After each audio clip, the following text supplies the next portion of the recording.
It was supposed to be a quiet weekend.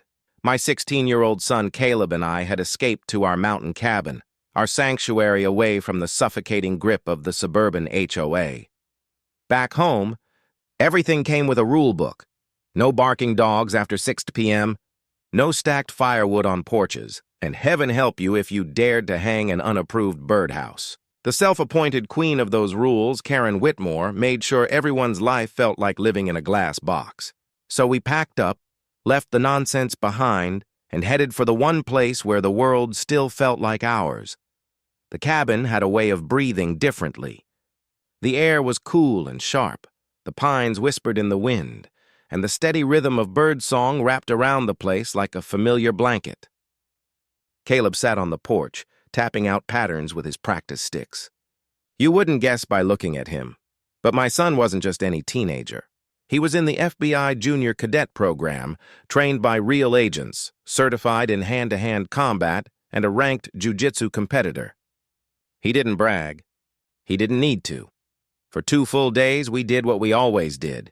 Chopped wood, simmered a pot of chili, and played cards by the fire. No neighbors, no board members, no Karen. But on the 3rd morning, the calm cracked. I spotted something out of place. Tire tracks in the gravel road leading up to the cabin. Strange. Our closest neighbor was 2 miles down the ridge, and they didn't drive a Lexus. Especially not one with an HOA parking permit still on the dashboard. I brushed it off at first, maybe just someone lost. But mid-morning, Caleb stepped through the door, voice low. "There's someone taking pictures of the shed." I stepped out onto the porch and froze. Standing by the tool shed like she had every right to be there was Karen Whitmore herself. Cargo pants, windbreaker, clipboard, the full self-importance uniform. She was inspecting my property like this was some community violation hearing. How she even found us was beyond me. A GPS ping? Did she follow us? Whatever the answer, she had no business here. "Karen," I said, stepping down the porch steps. "What the hell are you doing up here?" She turned slowly, flashing that trademark smirk she saved for board meetings. "I represent the Community Standards Board," she said. "I got a report of unauthorized structures on association land." "This isn't association land," I shot back. "This is my family's property, deeded. Outside your jurisdiction." She waved her clipboard like it meant something. "That's what you say." Caleb stepped closer, not scared, just alert. Her gaze flicked toward him, something unreadable behind her eyes. Then she turned and started walking back toward the gravel road. "I'll be back," she said. With proof. That should have been the end of it. But it wasn't. That night, Caleb heard something scraping against his bedroom window. By the time I reached the front door, the motion lights were on, and a Lexus SUV was tearing down the gravel like it had just been caught in the act. She'd come back, and she wasn't alone. I didn't sleep much after that. Every creak and snap outside had me on edge. Caleb, calm as always, rigged a tin can tripwire across the main path and jammed a wooden wedge into his window frame. He said it like he was prepping for a Boy Scout badge, not guarding against a lunatic HOA president. Morning came, and with it, proof. Boot prints, size 9, deep and deliberate, circled the deck. Someone had been creeping around long after that SUV drove off. Karen wasn't just nosing around anymore. She was scouting. I thought about calling the sheriff, but Caleb shook his head. "No signal out here. And if she's crazy enough to show up once, she'll show up again." He was right. By evening, we heard it. A faint buzzing. A drone swept low over the property, its camera light winking like a tiny eye, scanning the cabin, then veering off toward the tree line. Caleb lifted his binoculars and focused on the woods. "She's got help," he said. "You sure it's her? She walks like she owns the world." "That's Karen." We locked the place down as the sun dropped behind the ridge, and that's when the power went out. I'd just lit the lantern when I heard the sharp crash of shattering glass from the back bedroom. Caleb moved before I could speak, silent, precise, like this was the moment he'd trained for. I opened the gun safe, pulled out the shotgun, and moved down the hallway. There was a man there. Tall, masked, holding a taser. "Step back," I ordered, raising the barrel. He hesitated. That was enough time. Caleb emerged from the shadows like a strike, sweeping his legs out, stripping the taser from his hand, and pinning him to the floor with smooth, controlled force. The man thrashed, but Caleb zip-tied his wrists with practiced ease. "Who is he?" I asked. Caleb yanked off the mask. The guy had one of those faces you'd forget 2 seconds after seeing it. "Tactical gear, not a local." "She hired someone," Caleb muttered. Before we could say more, her voice floated in from the dark outside. "I just want the boy," Karen called. "Let's not make this harder than it needs to be." She didn't know Caleb had already flipped the script, but she was about to find out. Her voice carried through the trees, sharp and confident. "I just want to talk to Caleb. I know what he's been learning." "She doesn't belong out here," Karen's voice carried through the night, sharp and cold. "He belongs under control." That one word, control, snapped everything into focus. This was never about property lines or sheds. It wasn't about HOA rules. This was an obsession. Karen Whitmore, the woman who once fined her neighbors for faded shutters, had decided she needed to own Caleb's talents. And she hadn't come alone. She'd hired professionals. We dragged the unconscious intruder into the pantry, binding his wrists tight and stuffing a rag in his mouth to silence him. Caleb, methodical as ever, had already yanked out his earpiece and stripped the battery from a cheap burner phone. "No ID," Caleb murmured, rolling the man's wrist over. "But he's got a barcode tattoo. Private security. Ex-military, probably." My stomach tightened. Karen hadn't just crossed a line. She'd obliterated it. "She doesn't know he failed," Caleb whispered, nodding toward the intruder. "He never got a signal out." That meant she still believed Caleb was out here alone, vulnerable, and that, somehow, was exactly what Caleb wanted. "You've got a plan?" I asked. He looked out the window, scanning the tree line like a soldier on patrol. "Yeah," he said. "We lure her in." "What?" I almost laughed. "That's insane. I'm bait," he said evenly. "But I control the trap." I wanted to argue.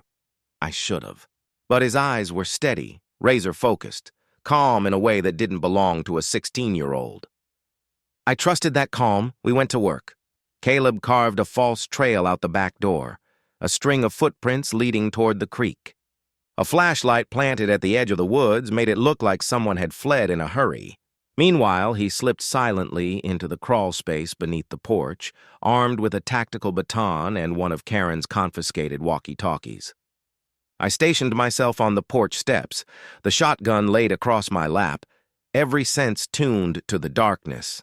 Minutes crawled by. Then, movement. Karen emerged from the pines like a vulture, flanked by another masked man. This one was shorter, quicker on his feet. Her face was lit with fury and triumph, like she already believed she'd won.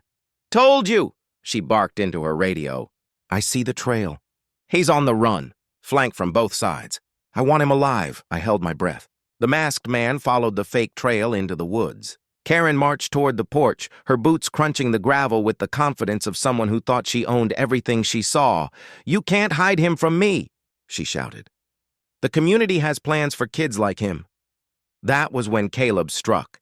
He slipped from the shadows like smoke, sweeping her legs out from under her in one flawless motion. She hit the ground hard, gasping. Before she could even shriek properly, he disarmed her, flipped her over, and zip-tied her wrists. I stepped down from the porch as she writhed and screamed, "This is illegal! You can't treat me like this! I'm the HOA president!" Caleb's voice was low, controlled. "And I'm a federal cadet trained with probable cause." Meanwhile, a sharp cry echoed from the woods. Caleb's trap had sprung. The second man was caught in a pit lined with stinging nettles by the creek, cursing through his mask. We dragged them all to the porch. Karen was tied to a lawn chair, sputtering with outrage. The second mercenary slumped against the railing, clutching his leg. The first was still out cold inside the pantry, snoring through the gag. The scene was surreal. Our quiet weekend cabin transformed into something straight out of a deranged suburban espionage thriller. Karen spat venom between clenched teeth. "You don't understand. Caleb is dangerous. You're his father. How can you not see it? Kids like him need to be controlled, supervised, kept under strict rules. I read his FBI file." Caleb's eyes narrowed. "That stopped me cold." "You did what?" I said slowly. Her thin, trembling smile told me everything. The program files were sent to the HOA board for background checks when we discussed regional security initiatives. I kept them, just in case. "You stole federal training records," I said. "I preserved them," she hissed. The sheer arrogance of it was breathtaking. Caleb didn't argue. He just reached for the confiscated burner phone, dialed a number from memory, and spoke in a calm, steady voice. "This is Cadet Caleb Morrison.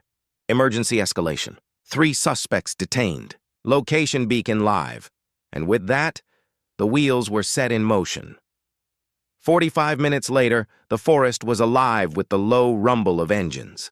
2 black SUVs kicked up dust along the gravel road.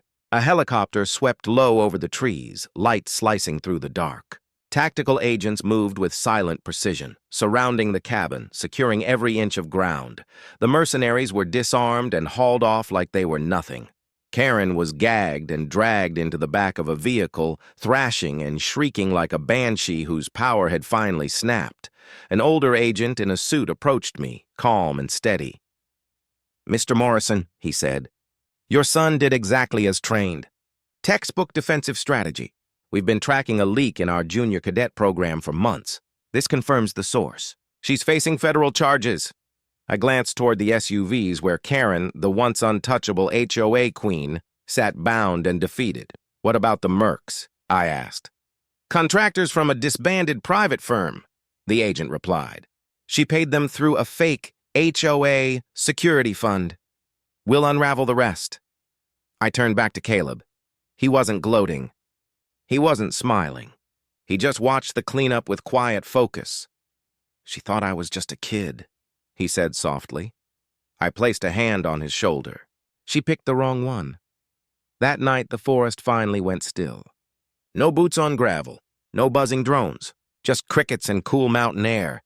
The cabin was safe again, not because of fences or locks, but because one teenage cadet refused to be controlled. If you think Karen earned that takedown, smash that like button, drop a justice served in the comments, and subscribe before your HOA tries the same thing.